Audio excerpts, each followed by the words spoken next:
2026 ఫిబ్రవరి 7వ తారీఖున యూట్యూబ్లో నేను T20 వరల్డ్ కప్ అనేది ఇండియా గెలవటం జరుగుతుందని చెప్పడం జరిగింది. అంటే టోర్నమెంట్ స్టార్ట్ అవ్వకముందే చెప్పడం జరిగింది. అది మార్చి 8వ తారీఖున అది ప్రూవన్ అయ్యింది. ఇది యూట్యూబ్ ఛానల్లో పెట్టడం జరిగింది. వార ఫలాల్లో పెట్టాను కూడాను.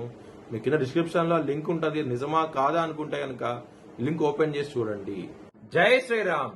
2022 నుంచి 2026 మార్చి వరకు మొత్తం 20 ప్రెడిక్షన్స్ అనేవి ప్రూవెన్ అయ్యాయి. అవన్నీ కింద డిస్క్రిప్షన్ లో ఇవ్వడం జరుగుతోంది. ఇది నిజమా కాదా అనుకుంటే కింద డిస్క్రిప్షన్ లో లింక్స్ ఓపెన్ చేసి చూడండి. నిజమైతేనే నా ఛానల్ ని సబ్స్క్రైబ్ చేసుకోండి. వృశ్చిక రాశికి అధిపతి కుజుడు. వృశ్చిక రాశిలో అనురాధ 4 పాదాలు, జ్యేష్ఠ 4 పాదాలు, విశాఖ 4వ పాదం ఉంటది. ఈ నక్షత్రం వాళ్ళందరికి నేను చెప్పే వార ఫలితాలు వర్తిస్తాయి. ఈ వారంలో వృశ్చిక రాశి వారికి శుక్రుడు మాత్రమే యోగిస్తున్నాడు. మిగతా గ్రహాలు వ్యతిరేకత ఫలితాలు ఉన్నాయి. మీరు కనుక బ్రాహ్మణుడికి పెసల దానం చేయండి. 6వ స్థానంలో బుధుడు ఉన్నారు.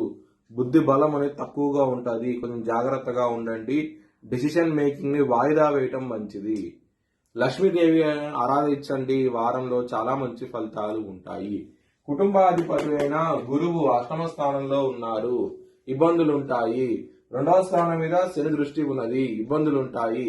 చాలా చాలా జాగ్రత్తగా ఉండండి. ధనపరంగా మాత్రం ఏదో విధంగా ధనం అనేది చేతికి వస్తుంది. దానివల్ల ఇటువంటి సమస్యలు అయితే ఉండదు. లవర్స్ కి మాత్రం బ్యాడ్ టైం నడుస్తుంది. పంచమంలో శని కుజులు ఉన్నారు. దాని మళ్ళీ పంచమాధిపతి 8వ స్థానంలో ఉన్నారు. లవర్స్ కి అంత అనుకూలంగా ఉండదు ఈ వారం అనేది. హెల్త్ పరంగా చాలా బాగుంటది. శత్రువులు నశిస్తారు. ఈ వారంలో చాలా చాలా ఆనందంగా అవుతూ ఉంటారు. బిజినెస్ పరంగా పెట్టుబడి ఎక్కువగా పెట్టకండి. కొంచెం తగ్గించి పెట్టుకోండి. మంచి ఫలితాలు చూస్తారు. మ్యారేజ్ పరంగా చాలా బాగుంటది. సప్తమంలో శుక్రుడు ఉన్నప్పుడు చాలా చాలా మంచి ఫలితాలు చూస్తారు. వృత్తి పరంగా మాత్రం బ్యాడ్ టైం నడుస్తుంది. దశమాధిపతి అయిన సూర్యుడు 6వ స్థానంలో ఉన్నారు. రుణ రోగస్థిర స్థానంలో ఉన్నారు. మీకు వ్యతిరేకత ఫలితాలు ఉంటాయి. మీరు చేసే వర్క్ ప్లేస్ లో ఇబ్బందులు ఉంటాయి. శత్రువులు ఉంటారు. వర్క్ ప్లేస్ లో చాలా జాగ్రత్తగా ఉండండి. మీ భవిష్యత్ వివరాల కోసమై హెచ్చరిక దిశాలను సంప్రదించండి. Please like, share and subscribe my channel.